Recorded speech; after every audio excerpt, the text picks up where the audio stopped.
हर हर महादेव, हर हर महादेव। ध्रुवं कश्चित् सर्वं सकलमपरस्त्वं ध्रुवमिदं परो ध्रुव्या ध्रुवी जगति गदति व्यस्तविषये समस्तेऽपि तस्मिन् पुरमथनतैर्विस्मित इव स्तुवै जिह्रेमि त्वां न खलु ननु दृष्टा मुखरता। हे त्रिपुरारी, कोई वादी इस संपूर्ण जगत को ध्रुव कहता है, कोई इस सब को अध्रुव बताता है और कोई विश्व के समस्त पदार्थों में कुछ नित्य और कुछ अनित्य है ऐसा कहता है। उन सब वादों से आश्चर्यचकित सा मैं उन्हीं वादों से आपकी स्तुति करता हूँ। लज्जित नहीं हो रहा हूँ क्योंकि मुखरता दृष्ट होती ही है। हर हर महादेव, हर हर महादेव। शिव महापुराण कथा अध्याय 9। यह बात सुनकर सूची मन ही मन भगवान शिव का स्मरण करके उनसे इस प्रकार बोले, साधु महात्माओं, आपने बहुत अच्छी बात पूछी है। आपका यह प्रश्न तीनों लोगों का हित करने वाला है। मैं गुरुदेव व्यास का स्मरण करके आप लोगों के स्नेहवश इस विषय का वर्णन करूँगा। आप आदर पूर्वक सुने। सबसे उत्तम जो शिव पुराण है वह वेदांत का सार सर्वस्व है तथा वक्ता और श्रोता का समस्त पाप राशियों से उद्धार करने वाला है। इतना ही नहीं, वह परलोक में ही परमार्थ वस्तु को देने वाला है। कली की कल्मश राशि का विनाश करने वाला है। उसमें भगवान शिव के उत्तम यश का वर्णन है। ब्राह्मणों, धर्म, अर्थ, काम और मोक्ष, इन चारों पुरुषार्थों को देने वाला वह पुराण सदा ही अपने प्रभाव की दृष्टि और वृद्धि का विस्तार को प्राप्त हो रहा है।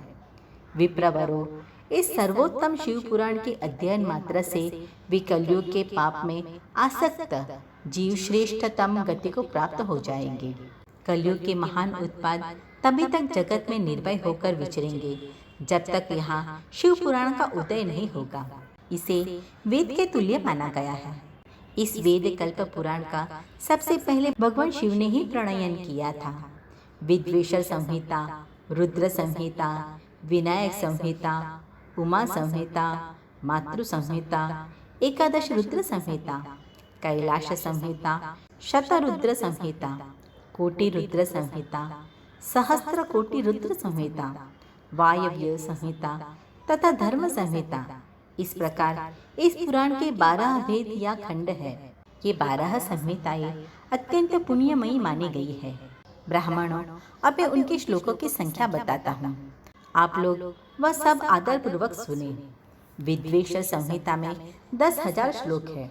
रुद्र संहिता, विनायक संहिता, उमा संहिता, मातृ संहिता, इनमें से प्रत्येक में 8,000 श्लोक है। ब्राह्मणों, एकादश रुद्र संहिता में 13,000 श्लोक है। कैलाश संहिता में 6,000, शतरुद्र संहिता में 3,000, कोटि रुद्र संहिता में 9,000, सहस्त्र कोटि रुद्र संहिता में 11,000, वायव्य संहिता में 4,000 तथा धर्म संहिता में 12,000 श्लोक है। इस प्रकार मूल शिव पुराण के श्लोकों की संख्या 1,00,000 है, परंतु व्यास जी ने उसे 24,000 श्लोकों में संक्षिप्त कर दिया है। पुराणों की क्रम संख्या के विचार से इस शिव पुराण का स्थान चौथा है। इसमें 7 संहिताएं हैं। पूर्व काल में भगवान शिव ने श्लोक संख्या की दृष्टि से 100 करोड़ श्लोक का एक ही पुराण ग्रंथ ग्रंथित किया था। सृष्टि के आदि में निर्मित हुआ वह पुराण साहित्य अत्यंत विस्तृत था। फिर द्वापर आदि युगों में द्वैपायन आदि महर्षियों ने जब पुराण का 18 भागों में विभाजन कर दिया, उस समय संपूर्ण पुराण का संक्षिप्त स्वरूप केवल 4 लाख श्लोकों का रह गया। उस समय उन्होंने शिव पुराण का 24,000 श्लोकों में प्रतिपादन किया। यह इसके श्लोकों की संख्या है। यह वेद तुल्य पुराण 7 संहिता में बटा हुआ है। इसकी पहली संहिता का नाम है विद्वेषर संहिता है। दूसरी रुद्र संहिता समझनी चाहिए। तीसरी का नाम शतरुद्र संहिता, चौथी का नाम कोटि रुद्र संहिता, पांचवी का उमा संहिता, छठी का कैलाश संहिता और सातवीं का वायव्य संहिता है।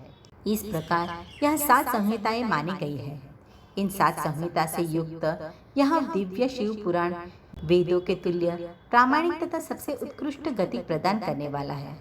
यह निर्मल शिव पुराण भगवान शिव के द्वारा ही प्रतिपादन है। इसे शैव शिरोमणि भगवान व्यास ने संक्षेप में संकलित किया है।